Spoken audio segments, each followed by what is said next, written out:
Gotcha. Okay, cool.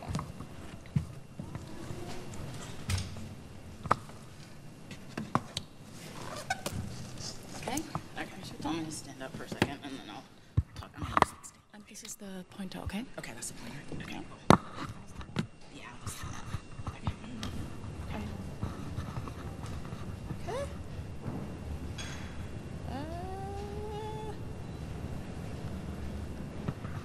Hi, I'm Wilson Btw, and I am a disability and sexuality educator based in San Francisco, California. Apologize for being late. Like everything happened this morning. What I do is I do disability and sexuality education and activism and advocacy around sexuality and disability issues and reproductive health issues. And I want to teach the world that people with disabilities have the right and ability to give and receive pleasure. On Twitter, I am @sexabled, and I tweet about national and global issues related to human sexuality, as well as how it intersects with disability and sexual orientation, race, gender, and culture. Now, disability is a natural part of the human condition. 1 billion people, which is roughly about 15% of the world's population, are people living with some form of disability. And to have a disability means that a person has a physical or mental or cognitive condition that impacts your ability to participate in society. This is a medical definition, but it's due to biology. But it's also a social definition because we're talking about the barriers that limit your participation in your communities. And I'm a person with both visible disabilities and hidden disabilities, so I am also one of that number. But regardless of where people in the world live, we face similar issues in our struggles surrounding inclusion and access.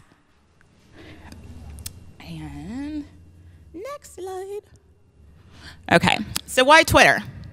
Twitter has actually really become a critical digital platform for advocates and activists in many social justice movements to share thoughts and ideas and events and to participate in actions related to their cause.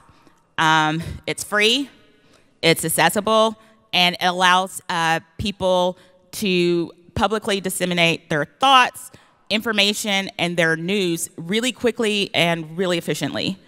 What makes Twitter particularly unique in the social media sphere is the very open and public way that people are able to connect around the world and have unparalleled access to organizations, businesses, public officials, and figures. Like you connect with people really quickly, really openly, in a way that you can't connect with sometimes with a phone call or writing a letter. So why is Twitter an ideal platform, though, for disability advocates and activists who want to create change in their communities? And like I mentioned, first off, it is free. And one barrier to access that people with disabilities face are economic. Across the world, people with disabilities have less economic participation and higher rates of poverty than people without disabilities. And this is partly because people with disabilities experience barriers in accessing services that many able-bodied people take for granted, including health, education, employment, and transportation, as well as information. And these difficulties are even more exacerbated in less advantaged communities. With Twitter, you don't have to leave your house in order to connect and organize and educate. And as such, it's accommodating to people, is accommodating for people with disabilities that can, face acquiring transportation to meet up with other like-minded individuals, like going to a meeting and stuff. That takes that takes more than just takes effort and takes energy, but also like, is the transport even there? But it also allows offers peer support in a way that is unique, because people can easily find and follow and interact with others who share and identify with your experience. And Twitter also has some really cool features, like in as far as accessibility goes, they even offer a way to embed image descriptions into a photograph, so that people with visual disabilities can know what's going on and what's being depicted in a scene or a picture. So how are people with disabilities using Twitter to start the revolution? Well, a prime example of how Twitter has been amazingly effective in getting out the word is this hashtag adapt and resist. And National Adapt it's in the United States, and it's a grassroots disability advocacy group, and they organize nonviolent civil disobedience actions and protest in order to protest injustice and to protect the civil liberties of people with disabilities. And in September 2017, there was impending legislation from the lovely Trump administration to repeal parts of this Affordable Care Act in America that would make cuts to Medicaid. This is what, for people with disabilities, this could be life-threatening, because Medicaid provides the health care for people with disabilities, and also in-home medical care, where you can select your carers to help you, so you can stay out of living in institutions and nursing homes, because that's what they'll do and put you in there, but having supports allows you to live independently in the community and have that autonomy. And it also is cheaper, but they don't see it like that. So with this tweet, what they did was they used this hashtag adapt and resist, and as you can see, like, they put it on the backs of their shirts, and but they used this hashtag to tweet their activities of the actions, and they did live updates using Twitter of what was happening, what was going on, and garnering support in the forms of everybody sharing that information, and it going out everywhere, and people are seeing these images, but also not so much about just sharing the information, but as well as like fundraising. They were able to raise funds through this, but also educate people about why the proposed cuts were dangerous. And as you can see, they had sit-ins at the Senate building to kill this bill that was introduced to cut Medicaid. And so people all over the world saw these images of people with disabilities being dragged out of their chairs, being handcuffed. And it's like, you can't push your wheelchair if you're in handcuffs, and and stuff. But they used this very proud hashtag, adapt and resist, and that was picked up all over the world from people like tweeting this.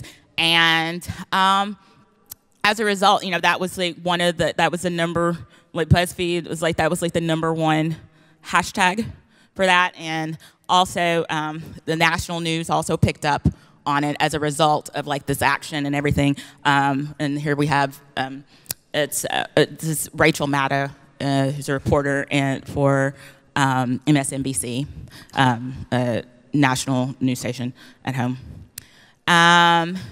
But hashtags are also used for representation, and for empowerment, as far as promoting inclusion.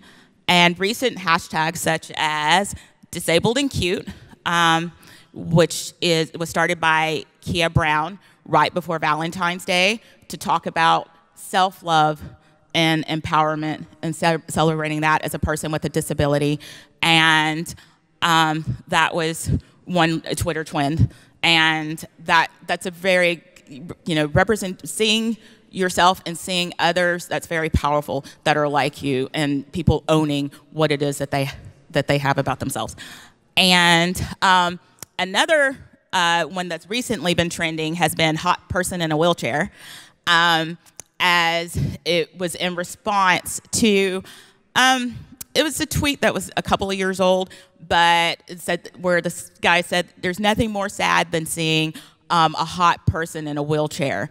And people are like, yeah, you're crying because you can't get with us. Hot person, hashtag hot person in a wheelchair. So that was that was pretty cool. But another form of that where people are using Twitter for advocacy, activism, and information is Twitter chats.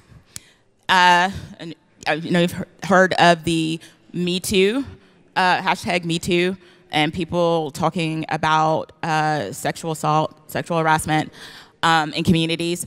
But people with disabilities are like, hey, wait a minute, we're getting completely left out of the conversation because people with disabilities, on average, we have a higher rate than able-bodied people of being sexually assaulted or hurt.